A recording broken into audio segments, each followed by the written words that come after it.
आज का जो हमारा टॉपिक है वो है इंट्रोडक्शन। इंट्रोडक्शन में हम पढ़ेंगे कि बायोलॉजी होता क्या है, बायोलॉजी में हम किन चीज़ों को पढ़ते हैं, इसके अलावा बायो से रिलेटेड मज़ीद कौन सी फील्ड्स हैं जिनको हम स्टडी करते हैं। तो सबसे पहले एक हम वर्क फ्लो बना लेते हैं कि हम पढ़ेंगे क्या क्या। आज हम देखेंगे सबसे पहले कि बायोलॉजी क्या है, फिर उसके बाद हम इससे मज़ीद रिलेटेड फील्ड्स को स्टडी करेंगे और उन फील्ड्स को मज़ीद डिटेल देखेंगे इनकी कि उनके अंदर होता क्या है, उनको मज़ीद किस तरह से क्लासीफाई किया जाता है। तो सबसे पहले हम बायोलॉजी पे आ जाते हैं। बायोलॉजी आपने पहले भी अपनी बाकी छोटी क्लासेस में भी पढ़ा होगा। बायोलॉजी में हम क्या पढ़ते हैं, बायोलॉजी का जो वर्ड है बेसिकली ये दो वर्ड से मिलके बना हुआ है। एक है बायोस और सेकंड लोगोस। बायोस का क्या मतलब होता है, लाइफ, एंड लोगोस का मतलब होता है थॉट या स्टडी। ठीक है, तो इस तरह से अगर हम लाइफ और थॉट और स्टडी, अब इन दो वर्ड्स को जब हम मिलाएंगे तो इसका कलेक्टिवली इकट्ठे होकर मतलब ये बनता है कि टू स्टडी लिविंग ऑर्गेनिजम्स, जिंदा चीज़ों को स्टडी करें, टू स्टडी लिविंग ऑर्गेनिजम्स। अब लिविंग ऑर्गेनिज्म में तो बहुत सारी चीज़ें आ जाती हैं, उनके अंदर हम क्या चीज़ें स्टडी करते हैं और किन तरह के ऑर्गेनिजम्स को स्टडी करते हैं, किस तरीके से स्टडी करते हैं, ये सब कुछ हम बायो के अंदर देखते हैं, बायोलॉजी को हम कहते हैं। अब देखें लिविंग ऑर्गेनिज्म के अंदर क्या क्या चीज़ें स्टडी किए जाए। सबसे पहले हम देख लेते हैं लाइफ क्या है। लाइफ बेसिकली है क्या, आपके ख्याल में लाइफ किसको कहते हैं? लाइफ को डिफाइन करने के लिए बहुत से लोगों ने अपनी ज़िंदगियां लगा दी, लेकिन अभी तक हम किसी क्लियर डेफिनेशन पे नहीं आए कि लाइफ क्या है। अब बायोलॉजी में हम क्या स्टडी करते हैं, बायोलॉजी के अंदर हम ये, अब देखें हमारे पास डिफरेंट सवाल पैदा होते हैं कि what is the meaning of life, what is life, ज़िंदगी क्या है, इसका मतलब क्या है, ज़िंदगी क्यों होनी चाहिए और ज़िंदगी में होता क्या क्या है।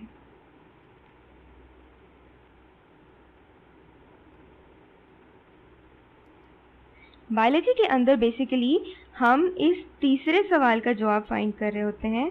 हम देखते हैं कि व्हाट लाई इन इट। इस सब को स्टडी करने के लिए सबसे पहले तो हमें ये देखना है कि लिविंग ऑर्गेनिज्म कहते किसे हैं, वो कौन सी चीज़ें हैं जिन्हें हम जिंदा कहते हैं और वो कौन सी चीज़ें हैं जो जिंदा नहीं आती। अब किसी भी चीज़ के जिंदा होने के लिए कुछ क्राइटेरिया हमने डिफाइन कर लिया है, जैसे फॉर एग्जांपल उसको सेल से मिलके बना होना चाहिए, उसका कोई जेनेटिक प्रोग्राम या जेनेटिक मेकअप होना चाहिए। प्रोग्राम, जेनेटिक प्रोग्राम से क्या मतलब है, जेनेटिक प्रोग्राम से ये मतलब है कि उसके अंदर जीन्स होंगी। अब जीन्स का पूरा टॉपिक है जिसको हम मज़ीद अपने आने वाले लेक्चर्स में स्टडी करेंगे। तीसरी जो मेन कैरेक्टरिस्टिक है वो ये है कि वो एक्वायर करें और यूज़ करें एनर्जी को। एक्वायर करने का क्या मतलब है, एक्वायर करने का मतलब है कि वो एनर्जी हासिल कर सके और उस एनर्जी को फिर यूज़ कर सके। और ये एनर्जी कहाँ से आती है, ये एनर्जी फूड से आती है, खाने से आती है। इसके अलावा जो हमारे पास चौथा क्राइटेरिया है जिंदा चीज़ों को डिफाइन करने का, वो है केमिकल रिएक्शंस। जिंदा चीज़ों की बॉडीज़ के अंदर केमिकल रिएक्शंस होने चाहिए, कुछ प्रोसेसेस होने चाहिए, और अगर वो हो रहे हों तो हम कहते हैं कि वो चीज़, वो ऑर्गेनिज्म लिविंग ऑर्गेनिज्म है। इसके अलावा एक और क्राइटेरिया जिसको हम स्टडी करते हैं वो है grow in size. Grow in size जैसे तो हमें नाम से पता चल रहा है लिविंग ऑर्गेनिज्म को साइज में बड़ा होना चाहिए। जैसे फॉर एग्जांपल हम अपनी एग्जांपल ले लेते हैं ह्यूमन बींग्स की। सबसे पहले जब हम पैदा होते हैं हम बहुत छोटे होते हैं, आहिस्ता आहिस्ता वक्त गुजरने के साथ साथ हम बड़े होते जाते हैं। इसी तरह अगर आप एनिमल्स को देख लें, एनिमल्स भी पहले छोटे होते हैं, फिर जून जून ज़िंदगी गुजरती जाती है वो साइज़ में बड़े होते जाते हैं। और अगर हम प्लांट्स की एग्जांपल ले लें, पौधे भी जब रूट्स उनकी होती हैं, छोटे छोटे रूट से निकलते हैं, बहुत छोटे छोटे होते हैं, फिर जूं जूं वो उनको खाना मिलता रहता है वो बड़े होते जाते हैं।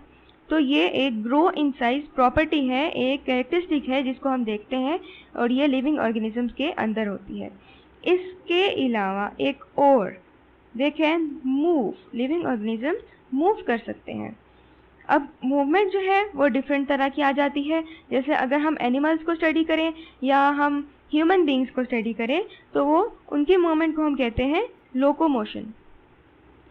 लोकोमोशन है एक जगह से दूसरी जगह चल के मूव करके जाना। एक दूसरी तरह की मूवमेंट भी होती है जो कि प्लांट्स के अंदर होती है। अब प्लांट्स तो मूव करके नहीं जाते ना, प्लांट्स तो मूव नहीं कर सकते, तो लेकिन उनकी मूवमेंट भी हम स्टडी करते हैं।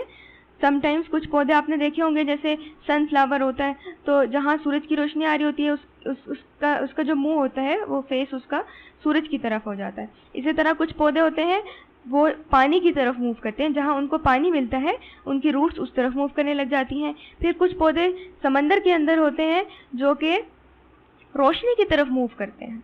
समंदर के अंदर होते हैं, बाहर भी होते हैं जो रोशनी की तरफ मूव करते हैं, जहाँ जहाँ रोशनी जाती है वहाँ वहाँ वो मूव करके जाते हैं। तो मूवमेंट जो है वो प्लांट्स के अंदर भी आ जाती है और एनिमल्स के अंदर जो आती है उसे हम कहते हैं लोकोमोशन, क्योंकि वो एक जगह से दूसरी जगह खुद चल के चले जाते हैं। तो मूवमेंट जो है वो बेसिकली बताती है कि कोई ऑर्गेनिज्म लिविंग है या नहीं। इसके अलावा और बहुत सारी कैरेक्टरिस्टिक्स आ जाती हैं जिनमें हम कहते हैं कि जिंदा चीज़ें जो है वो एनवायरनमेंट को रिस्पॉन्ड करती हैं।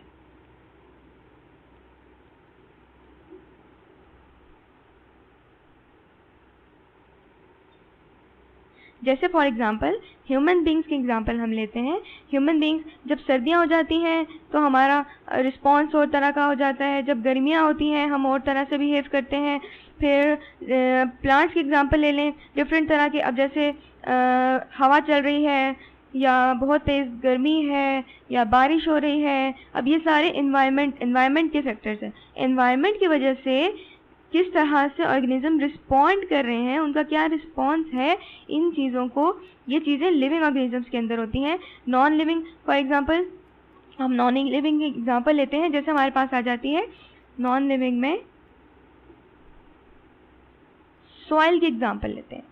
अब अगर बारिश हो रही है या फिर बहुत तेज़ गर्मी है तो सॉइल के ऊपर कोई ख़ास फर्क नहीं पड़ेगा, सॉइल जैसी है वो वैसी ही रहेगी। लेकिन अगर हम लिविंग ऑर्गेनिज्म की एग्जांपल ले लें, लिविंग ऑर्गेनिज्म के अंदर फॉर एग्जांपल हम प्लांट्स को देखते हैं। प्लांट्स में क्या होता है कि जब बहुत ज़्यादा गर्मी होती है तो वो मुरझाने लग जाते हैं। लिविंग ऑर्गेनिज्म में प्लांट्स तो बहुत ज़्यादा गर्मी में वो मुरझाने लग जाते हैं। इसी तरह फॉर एग्जांपल प्लांट्स में हम रोज़ प्लांट की एग्जांपल ले लेते हैं। तो क्या होता है कि जब बहुत गर्मी है वो मुरझा जाते हैं। इसी तरह अगर हम उनको पानी देते हैं तो वो बहुत अच्छे ग्रो करते हैं, वो बिल्कुल सीधे इरेक्ट रहते हैं, उन पे फल बहुत अच्छा लगता है, फूल लगते हैं उनके ऊपर। और अगर फॉर एग्जांपल हम एनवायरमेंटल चेंज की बात करते हैं, जब हवा चलती है या बहुत ज़्यादा बारिश होती है तो लिविंग ऑर्गेनिजम्स के ऊपर फ़र्क पड़ता है, वो रिस्पॉन्ड करती हैं। लेकिन नॉन लिविंग के ऊपर कोई फ़र्क नहीं पड़ता, वो रिस्पॉन्ड नहीं करती। तो रिस्पॉन्ड करना एनवायरनमेंट के अंदर कोई भी चेंज आता है उसको ये एक कैरेक्टरिस्टिक है लिविंग होने का। तो हमने अभी तक जो भी चीज़ें पढ़ी लिविंग ऑर्गेनिज्म की कैरेक्टरिस्टिक्स में, उनमें पहली चीज़ आ जाती है सेल। सेल जो है इसको हम कहते हैं ये लिविंग कंपोनेंट होता है, ये बताता है कि कौन सी चीज़ लिविंग है, कौन सी चीज़ लिविंग नहीं है। नॉन लिविंग चीज़ों के अंदर सेल नहीं होता। दूसरी चीज़ जो हम देखते हैं वो जेनेटिक प्रोग्राम होता है, जेनेटिक मेकअप होता है, यानी कि लिविंग ऑर्गेनिजम्स के अंदर जीन्स होती हैं, जीन्स के अंदर इंफॉर्मेशन होती है हमारी लाइफ के बारे में, हमारे पूरे बॉडी के बारे में, वो इंफॉर्मेशन हमारे जीन्स के अंदर स्टोर होती है। तो जितने लिविंग ऑर्गेनिज्म हैं उनके सब के अंदर जेनेटिक प्रोग्राम होता है और ये डिफाइन करता है कौन सी चीज़ लिविंग है, कौन सी चीज़ लिविंग नहीं है। नॉन लिविंग के अंदर कोई जीन्स, कोई जेनेटिक प्रोग्राम नहीं होता। तीसरा कैरेक्टरिस्टिक जो हमने अभी तक पढ़ा वो था acquire and use energy. Living organisms energy acquire करते हैं एनर्जी हासिल करते हैं और फिर उस एनर्जी को यूज़ करते हैं। एनर्जी हासिल कैसे करते हैं? एनर्जी हासिल करते हैं फूड के थ्रू। जो हम खाना खाते हैं उससे हमें एनर्जी मिलती है और फिर हम उसको यूज़ करते हैं अपनी सेल्यूलर रेस्पिरेशन में। यूजेज को हम डिटेल में मज़ीद आगे जाके पढ़ेंगे। तो वो एनर्जी जो है हम यूज़ करते हैं अपने डिफरेंट लाइफ प्रोसेसेस को अपनी ज़िंदगी गुजारने में, अपने ज़िंदगी के डिफरेंट काम करने में, उठने बैठने जागने सोने खाने पीने चलने फिरने हर काम में हमें एनर्जी चाहिए। तो ये लिविंग ऑर्गेनिज्म की कैरेक्टरिस्टिक है कि वो एनर्जी एक्वायर करते हैं और फिर उसको यूज़ करते हैं। चौथा कैरेक्टरिस्टिक जो हमने अभी पढ़ा वो था केमिकल रिएक्शन और chemical processes. Chemical reaction living organisms के अंदर हर वक्त होते रहते हैं। हम खाना खाते हैं, खाने ने जो हजम होना है वो केमिकल रिएक्शंस के थ्रू होता है। इसी तरह जो हम सांस लेते हैं, रेस्पिरेशन हो रही है, दो तरह की रेस्पिरेशन सेल्यूलर लेवल पे होती है, वो भी केमिकल रिएक्शंस के थ्रू हो रही है। इसी तरह जो हमारे लंग्स के थ्रू रेस्पिरेशन हो रहा है वो भी केमिकल रिएक्शंस के थ्रू हो रहा है। फिर जो भी हम खाना खाते हैं वो हमारे ब्लड में एब्जॉर्ब होता है, केमिकल रिएक्शंस के थ्रू होता है। हमारे बॉडी के अंदर डिफरेंट और केमिकल्स जो हम खाते हैं उसके अलावा जो केमिकल्स बनते हैं वो केमिकल रिएक्शंस के थ्रू बनते हैं। तो हमारे बॉडी के अंदर हर वक्त केमिकल रिएक्शंस और केमिकल प्रोसेसेस होते रहते हैं जिनको हम बायोलॉजिकल रिएक्शंस भी कहते हैं क्योंकि वो बॉडी के अंदर हो रहे हैं। तो ये भी एक कैरेक्टरिस्टिक है लिविंग ऑर्गेनिज्म का कि उनके अंदर केमिकल रिएक्शन हो रहे होते हैं। पांचवा कैरेक्टरिस्टिक जो अभी तक हमने पढ़ा वो था grow in size. Living organism size में बढ़ते हैं, जो वक्त गुजरता जाता है उनका साइज इंक्रीज करता जाता है। अच्छा हाँ, इसमें एक लिमिट होती है। जैसे आपने देखा कि अगर हम लोग अपनी टीनेज से जो ही निकलते हैं तब हमारी हाइट इंक्रीज होना बंद हो जाती है। तो उसमें ये होता है कि हमारी हाइट बेशक इंक्रीज नहीं होती लेकिन हमारे सेल्स ग्रो करते रहते हैं, नए सेल्स बनते रहते हैं। हमारी जो बाकी बॉडी है वो काम करती रहती है और ग्रोथ होती है। जैसे हम देखें हमारे बाल बढ़ते रहते हैं, हमारे नेल्स जो नाखून हैं वो बढ़ते रहते हैं, तो ग्रोथ फिर भी चलती रहती है। इसके बाद जो हमने छठा कैरेक्टरिस्टिक देखा वो था मूवमेंट। मूवमेंट में हमने देखा कि प्लांट्स और एनिमल्स बेसिकली जो लिविंग ऑर्गेनिज्म के अंदर दो मेन कैटेगरीज हैं वो दोनों मूव करती हैं। लोकोमोट, जो एनिमल्स होते हैं वो लोकोमोट करते हैं, वो एक जगह से दूसरी जगह चल के जाते हैं। और जो प्लांट्स होते हैं उनके अंदर प्लांट्स मूवमेंट है, यानी वो मूव करते हैं किसी खास डायरेक्शन में, पूरे के पूरे मूव करके नहीं जाते, उनके पूरे बॉडी का कोई एक हिस्सा मूव करता है। जैसे फॉर एग्जांपल पूरा का पूरी रूट्स या फिर स्टेम या फिर फ्रूट एक्सेट्रा। तो इनमें से कोई एक पार्ट उनके बॉडी का मूव करके एक जगह से दूसरी जगह जाएगा।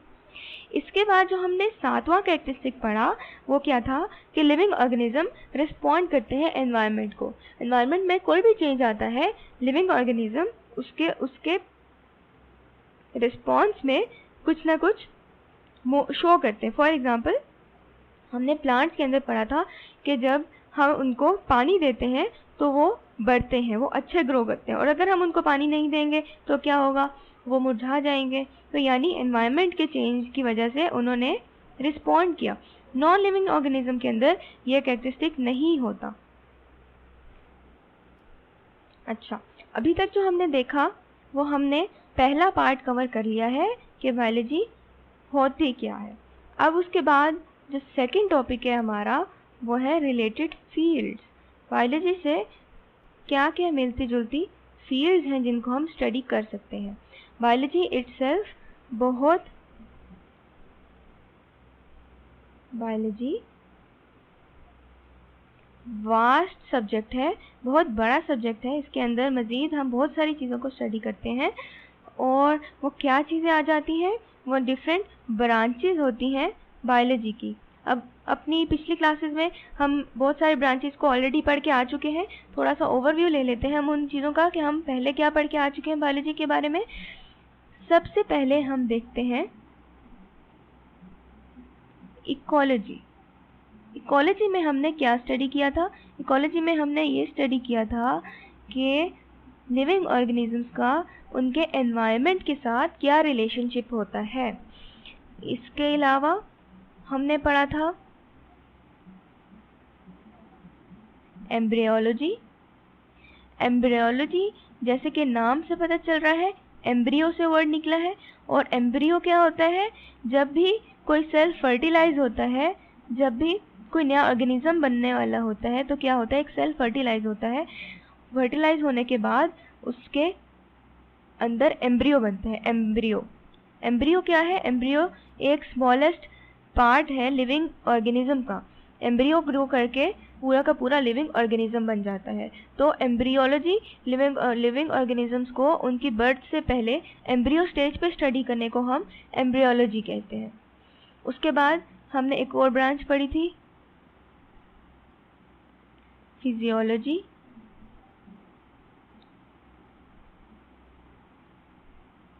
फिजियोलॉजी के अंदर हमने देखा था कि डिफरेंट प्रोसेसेस, डिफरेंट फंक्शंस किस तरह हो रहे होते हैं लिविंग ऑर्गेनिजम्स के अंदर।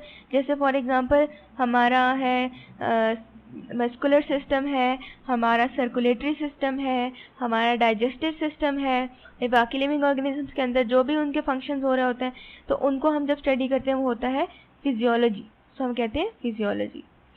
इसके बाद हमने एक और चीज़ स्टडी की थी,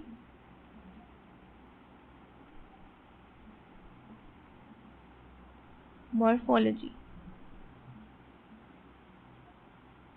मॉर्फोलॉजी क्या था?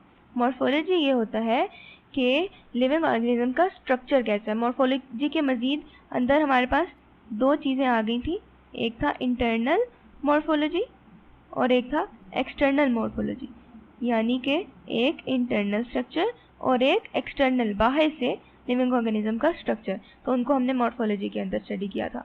इसके बाद जो हमने पढ़ा था एक और ब्रांच, वो थी पैलिएंटोलॉजी।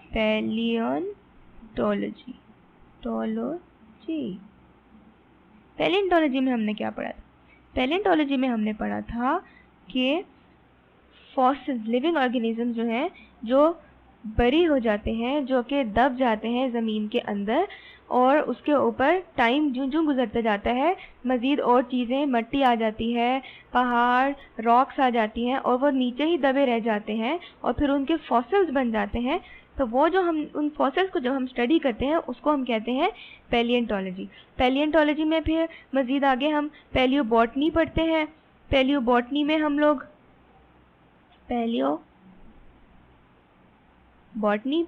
में हम प्लांट्स को स्टडी करते हैं, प्लांट्स के जो फॉसिल्स होते हैं। फिर इसके अलावा पैलियोजोलॉजी होता है। पैलियोजोलॉजी के अंदर हम क्या पढ़ते हैं? पैलियोजोलॉजी के अंदर हम एनिमल्स को स्टडी करते हैं, एनिमल्स के फॉसिल्स को स्टडी करते हैं। अच्छा, इसके अलावा हमने मज़ीद कुछ ब्रांचेस पढ़ी थी, जैसे एक हमने पढ़ा था जेनेटिक्स।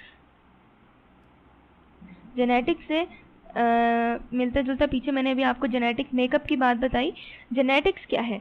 जेनेटिक्स में हम ये स्टडी करते हैं कि लिविंग ऑर्गेनिज्म के जीन्स के बारे में हम स्टडी करते हैं।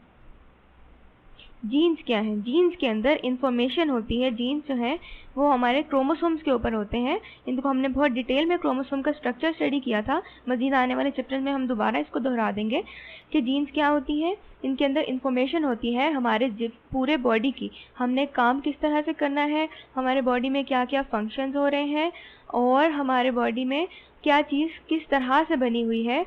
हर चीज़ की इंफॉर्मेशन, जब हमारा एक सेल मर जाता है, डाई हो जाता है, उसके बाद नया सेल बनता है, वो नए सेल के बनने के लिए जो इंफॉर्मेशन होती है सब की सब जीन्स के अंदर होती है। और इन सब को जब हम स्टडी करते हैं तो हम उसे कहते हैं ये क्या है? ये जेनेटिक्स है। तो ये कुछ ब्रांचेस हैं जो हम ऑलरेडी पहले पढ़ के आ चुके हैं। इसके अलावा भी कुछ हमने पढ़ी थी, जिनमें हमने इवोल्यूशन पढ़ा था, जिनमें हमने हिस्टोलॉजी पढ़ा था, फिर हमने बॉटनी ज़ूलॉजी को अलग अलग देखा था। हिस्टोलॉजी में क्या आ जाता है? हिस्टोलॉजी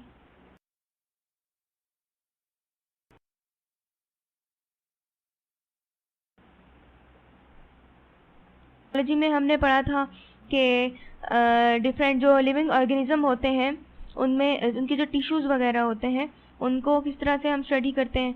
फिर इसके अलावा हमने पढ़ा था ज़ूलॉजी जो है वो इटसेल्फ पूरी की पूरी ब्रांच है बायो की, जिसके अंदर हम लोग एनिमल्स को स्टडी करते हैं। इसके अलावा हमने पढ़ा था बॉटनी को। बॉटनी का जो नाम है उसी से हमें पता चल जाता है। इसके अंदर हम लोग प्लांट्स को स्टडी करते हैं, प्लांट्स की डिफरेंट टाइप्स को, उनके लाइफ प्रोसेसेस को डिटेल में प्लांट्स की जो स्टडी होती है उसको हम बॉटनी कहते हैं। इसके अलावा हमने और क्या पढ़ा था, उसके अलावा हमने एवोल्यूशन को स्टडी किया था। एवोल्यूशन के अंदर हम पढ़ते हैं कि लिविंग ऑर्गेनिजम्स किस तरह से इवॉल्व हुए। एवोल्यूशन, इवॉल्व से वर्ड निकला है, इवॉल्व किस तरह हुए लिविंग ऑर्गेनिजम्स। पहले उनके एंसेस्टर्स का वर्ड आपने पढ़ा था। एंसेस्टर्स का मतलब है आबा व अजदाद। इन लिविंग ऑर्गेनिज्म से जो पहले उनके आबा व अजदाद थे, यानी वो बने किस तरह से, उन सब चीज़ों को जब हम स्टडी करते हैं उसे हम एवोल्यूशन के अंदर स्टडी करते हैं। अपने नेक्स्ट टॉपिक के अंदर हम बायोलॉजी से मिलती जुलती डिफरेंट फील्ड्स को स्टडी करेंगे और हम देखेंगे कि अगर हम बायोलॉजी को स्टडी करते हैं तो हम उसके अंदर मज़ीद वो क्या क्या फील्ड्स आ जाती हैं जिनको स्टडी करते हैं।